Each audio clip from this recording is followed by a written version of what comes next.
Hello नमस्कार दोस्तों। एक लड़का होता है जो चमचमाती कार जो होती है कलेक्टर की, उसमें बैठ कर आता है और कलेक्टर बन जाता है।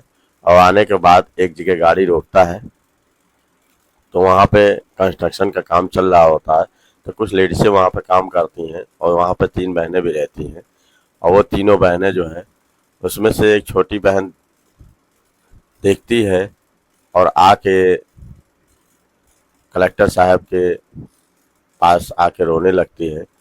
और कलेक्टर साहब को उसमें से बड़ी बहन पहचान जाती है। पहचानने के बाद शिक्षक शिक्षक रोने लगती है और कहती है कि भैया, बहुत दिन के बाद आप आए, हम लोग तो पहचान ही आपको नहीं पा रहे थे। तो वो कलेक्टर साहब देखते हैं और देखते ही अपनी बहनों को पहचान जाते हैं। और वो बेचारी बहुत ही गरीबी में गरीबी में थी और काम कर रही थी। और दोस्तों, ऐसा क्या होता है कि ये इसकी इनकी बहनें जो हैं बहुत ही गरीब रहती हैं और ये कलेक्टर के पोस्ट होके भी जो है अपनी बहनों को नहीं कुछ कर पाते। या ये इस कहानी में आप लोग को बताते हैं। ये कहानी बहुत ही इंटरेस्टिंग है, जो आप लोग को कुछ ना कुछ सिखा के जाएगी और बहुत कुछ बता के जाएगी। ये कहानी बहुत ही अच्छी है, आप लोग ध्यान पर सुनिएगा।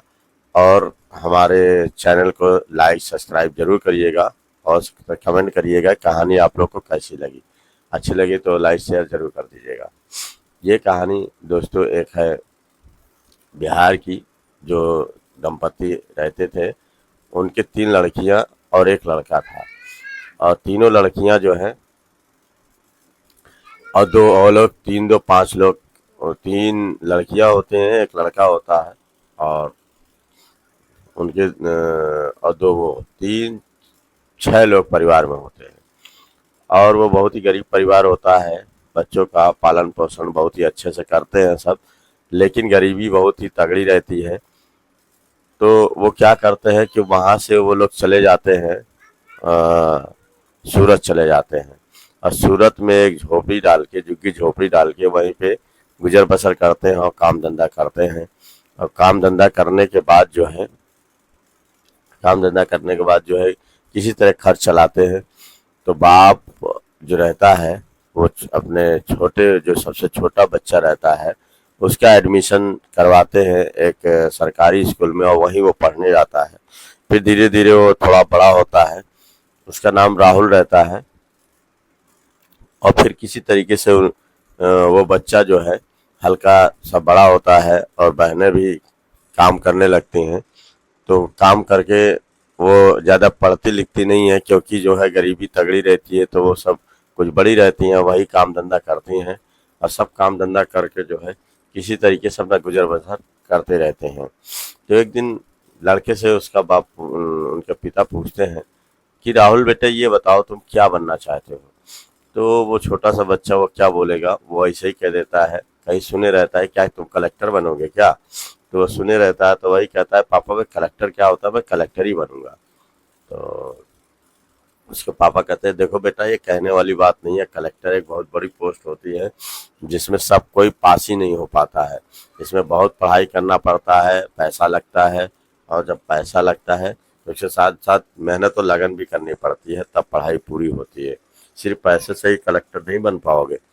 तो इस पे कहता है, पिताजी मैं कलेक्टर, अगर आप लोग बना देंगे तो मैं कलेक्टर ही बनूंगा और मैं जम के पढ़ाई करूंगा।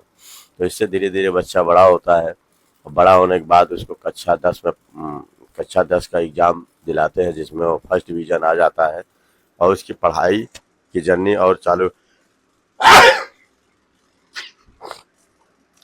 जर्नी उसकी चालू हो जाती है। और राहुल जो है खूब मेहनत करके पढ़ाई करता है। इसकी बहनें कहती हैं कि देखो, अगर ये पढ़ना चाहता है पापा तो इसको पढ़ाओ, हम लोग भी मेहनत करके इसको पढ़ाएंगे। और पढ़ के जब ये निकलेगा तो कलेक्टर ही बनेगा। अगर ये कलेक्टर कह रहा है तो कलेक्टर बनेगा। इस बात पे जो है उसके पिता कहते हैं, ठीक है, हम सब मेहनत करते हैं। हम मेहनत करने के बाद इसको निकालो, अगर ये पढ़ के निकल गया तो सबकी ज़िंदगी संवर जाएगी, सबको कुछ ना कहीं अच्छे जगह पोस्ट पे लगा देगा और सबकी जीवनचर्या अच्छी कर देगा। तो वो पढ़ाई करने के लिए जो है उसको जो है आगे यूनिवर्सिटी में भेज दिया जाता है। और इधर उसके पिता जो है बहुत ही मेहनत मजदूरी करते हैं, किसी तरह खर्चा चलाते हैं घर का। फिर एक दिन क्या होता है कि वो दंपति दोनों मेहनत मजदूरी करके आ रहे होते हैं, तब तक एक बस टक्कर मार देती है और वो वहीं पे दोनों उनकी मौत हो जाती है। अरे बहनें उनको लाती हैं और लाने के बाद जो है उनका अंतिम संस्कार करती हैं, लेकिन अपने भाई को बताती नहीं है कि पापा और मम्मी ख़त्म हो गए हैं, क्योंकि वो सोचती हैं कि अगर बता देंगे तो ये जो मेरा भाई है इसकी पढ़ाई ख़राब हो जाएगी और ये डिस्टर्ब हो जाएगा और फिर पढ़ नहीं पाएगा, क्योंकि इसके दिमाग में यही आएगा कि अब पढ़ाई का खर्चा कैसे क्या होगा और सब तितर बितर हो जाएगा, सपना टूट जाएगा। तो इससे वो लड़कियां बताती नहीं हैं और कहती हैं कि अच्छा है किसी तरीके से पढ़ाई कर लेने दो, अगर बता देंगे तो डिस्टर्ब होकर वो छोड़ के पढ़ाई आ जाएगा और वो भी मेहनत मजदूरी करने लगेगा, फिर कुछ नहीं कर पाएगा। बड़ी बहन बहुत ही तेज होती है और वो कहती है कि ठीक है तुम लोग ये कभी राहुल को मत बताना, जब सही समय आएगा तो हम लोग राहुल को बता देंगे और वो अच्छा खासा जो है पढ़ाई कर रहा है तो चुपचाप पढ़ाई करने दो। इस बात पे जो है उसकी बहन बताती नहीं है और कुछ समय बीत जाता है। फिर धीरे धीरे राहुल जो है पढ़ाई करके ग्रेजुएशन में भी पहुंच जाता है। ग्रेजुएशन करने के बाद जो है कलेक्टर की पढ़ाई करने लगता है और पढ़ाई करते वो उसका पढ़ाई में मन भी लगता था और इससे वो बहुत ही जो बच्चे पढ़ने लायक होते हैं उनका पढ़ाई में अगर मन लग जाए तो उनका अगर साथ अगर कोई दे दे थोड़ा पैसे कौड़ी से, अगर उनको दिक्कत ना हो तो वो लड़का अगला अलग ही निकल जाएगा। उसी तरीके से ये होते हैं, वो बहुत ही मेहनत मजदूरी करके उसको पढ़ाती लिखाती हैं सब, और लिखाने के बाद वो कभी पैसे की कमी नहीं होने देती, क्योंकि जब तीनों इकट्ठा पैसा करती थी तो उनकी मेहनत मजदूरी से अच्छा खासा पैसा मिल जाता था, क्योंकि तीनों मेहनत मजदूरी करते थे और इससे राहुल की पढ़ाई पे कोई फर्क नहीं पड़ता था और वो अच्छे बताती भी नहीं थी और उसको पता भी नहीं था कि मेरे माता पिता भी ख़त्म हो गए हैं और ये सारी जिम्मेदारियां बहनों की हो गई, बहनें अच्छा खासा मुझे पढ़ा लिखा के कोई अच्छी पोस्ट पे बनाना चाहती हैं। तो एक दिन क्या होता है दोस्तों कि उसकी बड़ी बहन जो है बहुत ही परेशान हो जाती है, क्योंकि उसके पास पैसे नहीं रहते हैं और फीस जमा करनी रहती है। तो वो एक साहूकार से कहती है कि देखिए आप मुझे कुछ पैसा उधार दे दीजिए और उधार दे दीजिए, क्योंकि मैं अपने भाई को पढ़ाने के लिए पैसा भेजना चाहती हूँ और आपका पाई पाई पैसा चुका दूंगी। तो इस पे साहूकार कहता है ठीक है मैं पैसे दे दूंगा, लेकिन तुम लोग पहले यहाँ मेहनत मजदूरी मेरे घर के पास करोगी और जब मेरा पैसा आ जाएगा तभी कहीं दूसरी जगह करोगी। उसकी बहन ये सुन के तैयार हो जाती है, कहती है ठीक है किसी तरह मेरे भाई पास हो जाए तो उसके बाद तो सारी कहानी सही हो जाएगी, सारी दिक्कतें ख़त्म हो जाएंगी। वो पैसे लेके कलेक्टरी में कलेक्टर की पढ़ाई की फीस भरती हैं। उसमें फीस बहुत अधिक लगती है। अब वो भी जान भी नहीं पाता है कि पैसा कहाँ से आ रहा है कैसे आ रहा है, लेकिन वो पढ़ता जाता है और बराबर पूछता भी रहता है कि बहन पापा से बात कराइए, मम्मी से बात कराइए। तो ये सब इधर उधर करके बात टाल देती हैं, कहती हैं कि पापा जो है कहीं गए हुए हैं बाजार और मम्मी जो है अभी पड़ोस में गई है, आके बात करा देंगे, लेकिन बात नहीं कराती हैं और वो इसी तरीके से इधर उधर की बात टाल देती हैं और बताती नहीं है। तो इससे राहुल बहुत परेशान हो जाता है कि आखिर मम्मी पापा से क्यों नहीं बात कराती हैं, लेकिन फिर वो अपने पढ़ाई में व्यस्त हो जाता है, फिर वो नहीं कुछ कहता है। इधर जो है ये तीनों मेहनत मजदूरी करके बेचारी किसी तरीके से अपना घर से खर्च चलाती हैं और चलाने के बाद जो है राहुल से कहती हैं कि राहुल तुम परेशान ना होना, जो भी पैसा कौड़ी जो भी लगेगा सब हम लोग देंगे, लेकिन तुम अच्छे से पढ़ाई करना। इस पे राहुल कहता है ठीक है बहन मैं पढ़ाई कर रहा हूँ और तुम लोग अपना ख्याल रखना। फिर वो दोस्तों क्या होता है कि कलेक्ट्री की एक एग्ज़ाम पास कर लेता है, तो उसे बड़ी खुशी मिलती है। और मिलने के बाद वो बहन से कहता है कि देखो बहन, मैं एक पहला एग्ज़ाम पास कर लिया हूँ, एक एग्ज़ाम और होना है, वो पास कर लूँगा तो मैं कलेक्टर बन जाऊँगा। और कुछ उसके बाद वो होता है, इंटरव्यू होता है, उसमें पास हो जाऊँगा तो मैं पास हो जाऊँगा। कुछ दिन के बाद रिजल्ट निकलता है, तो उसमें भी वो कलेक्टरी पास हो जाता है। फिर उसका इंटरव्यू का टाइम आता है, तो इंटरव्यू में जाता है, तो इंटरव्यू में वो पूछने लगते हैं लोग कि तुम बताओ तुम्हारी दिनचर्या क्या है, तुम कैसे परिवार से बिलोंग करते हो। तो इस पे वो फूट फूट कर रोने लगता है। कहता है मैं बहुत गरीब परिवार का हूँ और बहुत ही दिक्कत से पढ़ाई किया हूँ। मेरे मम्मी पापा किस तरीके से मुझे एक सिम कंस्ट्रक्शन काम होता है, वहीं पे जो है ईंटा ढोने का और गिट्टी ढोने का काम करते हैं, और कैसे मैं इस पोस्ट पे पहुंचा हूँ सर मैं ही जानता हूँ। इस बात पे वो सब जो इनकी वो करते हैं, इंटरव्यू लेते हैं, उनकी आंख में भी आंसू आ जाता है इसको रोते हुए देखते हैं तो वो जान जाते हैं बहुत गरीब परिवार का है।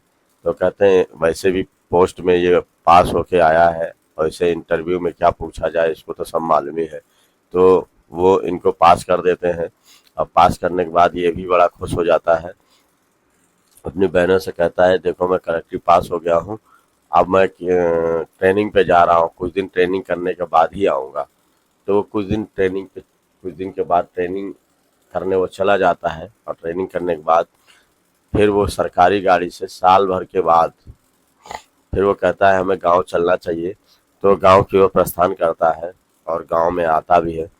आने के बाद पूछता है कि देखता है कि घर में ताला लगा है, तो इधर उधर पूछता है कि ये मेरी बहनें और मम्मी पापा कहाँ हैं। तो वो लोग कहते हैं कि मम्मी पापा तो आपके हैं नहीं, और बहनें तुम्हारे यही आगे कंस्ट्रक्शन का काम चल रहा है, जहाँ पे ईंटा गिट्टी मोरंग की ढुलाई हो रही है, वहीं पे आप जाइए और पता लगाइए, वहाँ मिल जाएंगे।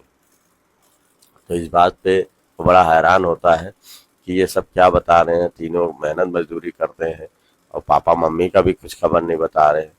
तो जाके वहीं पहुंचता है कंस्ट्रक्शन की जगह, तो कुछ देर खड़ा होकर वहीं देखता रहता है। तो उनकी बहनें तीनों वहीं पे मजदूरी कर रही होती हैं। जो वहाँ का साहूकार होता है वो डांटता है कि तुम लोग जल्दी जल्दी काम नहीं कर रही हो, पता नहीं क्या काम करती हो, मैंने किस दशा में तुम लोग को लगा लिया हूँ, बहुत धीमे काम करती हो, कल से देखते हैं किसी दूसरे को लगा लेंगे। इस पे वो ये सब सुना करता है उसका भाई, और उसको बड़ा खराब लगता है। और उसके बाद उसमें से छोटी बहन देखती है, तो वो कुछ समझ नहीं पाती है कि ये मेरा भाई है कि कौन है। अब वो अपना काम करने लगती है, लेकिन तब तक उसकी बड़ी बहन देख लेती है, और देख के राहुल को पहचान जाती है, और तुरंत काम धाम छोड़ के भागते हुए वो लोग आते हैं। आने के बाद जो है राहुल से गले लग जाते हैं, और कहते हैं कि अरे राहुल, तुम इतने दिन के बाद आए हो, पहचान में भी नहीं आ रहे हो, और चमचमाती हुई कार ये तो बहुत ही अच्छी लग रही है, तुम लगता है कुछ बन गए हो। तो कहता है हाँ दीदी, मैं कलेक्टर बन गया हूँ, और बनने के बाद इंटरव्यू के लिए गया था, इंटरव्यू में भी पास हो गया, फिर मैं वहाँ ट्रेनिंग पे गया 1 साल की, उसके बाद मैं आया हूँ, अब मैं पूरी तरीके से कलेक्टर बन गया हूँ। अब तुम लोग जो है मम्मी पापा कहाँ हैं। तो उस पर बड़ी बहन फुट फुट कर रोने लगती है, कहती है कि मैंने आपको भैया बताया नहीं, जानबूझ के नहीं बताया, क्योंकि अगर मैं बता दूंगी तो तुम्हारा जो है सब किया किराए पे पानी फिर जाएगा, और तुम एग्जाम में पास नहीं हो पाओगे। इतना मेहनत इतना मेहनत करके वहां तक पढ़ाई किए हो, सब बेकार हो जाएगा। तो इस पे वो कहती हैं कि देखो भैया, मैं जानबूझ के नहीं बताई हूँ, मुझे माफ़ कर देना। तो इस पे जो कहता है कि बहन, तुमने बहुत बड़ी कुर्बानी दी है, और सोचने वाली बात है कि माँ बाप ना होने के बाद किस तरीके से तुमने हमको पढ़ाया लिखाया है, और यहाँ पोस्ट पर पहुँचा दिया। तुम लोग बहुत ही धन्य हो जो एक भाई के लिए इतना कुछ किया। तो बहनें कहती हैं कि देखो भैया, मैं जानती थी कि अगर हम लोग को गरीबी ख़त्म करनी है तो तुमको आगे कुछ पढ़ा लिखा कर कुछ आगे बनाना पड़ेगा, तभी हम लोग की गरीबी खत्म होगी, नहीं तो हम लोग इसी तरह एक कीड़े मकोड़े की ही जिंदगी जीते रह जाएंगे। तो इसमें कहता है चलो बहन, हम लोग यहाँ से चलते हैं। और फिर वो क्या करता है कि वहीं से जो है उन लोगों को तीनों को लेता है, और वहीं पे चला जाता है सूरत में, और वहीं पे उसकी नौकरी लगी रहती है, और उसको बड़ा सा बंगला मिला रहता है। वो बंगलों में तीनों रहती हैं, और फिर वहीं से एसडीएम की पोस्ट पे वहीं पे काम करता। फिर वो तीनों बहनों को अब साथ में लेता है और लेने के बाद अपने सरकारी बंगले पे चला जाता है और जाने के बाद बढ़िया से ड्यूटी करने लगता है और ड्यूटी करने के बाद अम, अपना इसी तरह कुछ साल बीतते हैं और बीतने के बाद जो है अपनी बड़ी बहन का शादी जो है बहुत ही अच्छे लड़के से देख के और सरकारी नौकरी करने वाले से शादी कर देता है और करने के बाद वो बहन को विदा कर देता है और अपना अच्छे से सबसे मिल मिला के रहने लगता है और 1 साल बाद जो है अपनी छोटी बहन की भी शादी कर देता है। उसको भी एक अच्छा परिवार मिल जाता है, अच्छे घराने से शादी कर देता है क्योंकि एक कलेक्टर की पोस्ट भी अच्छी होती है। वो जिसको कह देता है कि हाँ अच्छा है और पैसा कौड़ी दे देता है तो वो कोई भी वो तैयार हो जाता है क्योंकि जब सरकारी नौकरी कहीं से कोई दिला दे और बढ़िया से दहेज दे दे तो कोई भी लड़की को स्वीकार कर लेगा कि हाँ वाक़ई सही है। और उसके बाद तीसरी बहन बचती है तो वो कहती है कि भैया अभी मैं पढ़ूंगी, अभी मैं शादी नहीं करूंगी। तो ये कहता है कि देखो बहना अभी मेरे हाथ में सब कुछ है क्योंकि मैं तुमको पढ़ा भी सकता हूँ, लिखा भी सकता हूँ और तुमको अच्छी पोस्ट पे कहीं करवा भी सकता हूँ, लेकिन अभी अगर शादी नहीं करते कुछ दिन बाद शादी करेंगे तो कैसी लड़की से मेरी शादी होगी, क्या होगी, क्या होगा, आपको समझेगी नहीं समझेगी। 2 लोग को मैंने सेटल कर दिया, तुम्हारा ही सेटल नहीं हुआ है और तुम्हारी शादी अगर अच्छे लड़के से करवा दूंगी तो तुम वहाँ से भी पढ़ लोगी क्योंकि मैं उसे बता दूंगा कि मेरी बहन को वहाँ भी पढ़ाई करवा देना तो वो तुम्हारी वहाँ भी पढ़ाई करवा देगा। तो इस बात पे छोटी बहन तैयार हो जाती है, कहती है हाँ भैया ठीक कह रहे हो, मैं चाहे यहाँ पढ़ूँ चाहे वहाँ पढ़ूँ वो तो अच्छा ही है ना, क्योंकि जो भी लड़का देख के करेंगे आप अच्छा ही करेंगे। तो इस बात पे जो है वो कहते हैं कि भैया पहले आप अपनी शादी कर लो उसके बाद मेरी शादी कर देना। तो तीनों बहनें जो है बहुत ही धूमधाम से अपने छोटे भाई की शादी करवा देती हैं और उसकी जो लड़की होती है, जो भाभी होती है, बहुत ही सुंदर और सुशील होती है। वो तीनों को बहुत मानती है और मानने के बाद भी उसके कुछ ही दिन बाद फिर ये छोटी बहन की भी शादी कर देता है। उसकी सब हंसी खुशी परिवार रहने लगता है, सब अच्छा से परिवार चलता है उनका। और इसी तरीके से दोस्तों यहीं पे कहानी समाप्त हो जाती है।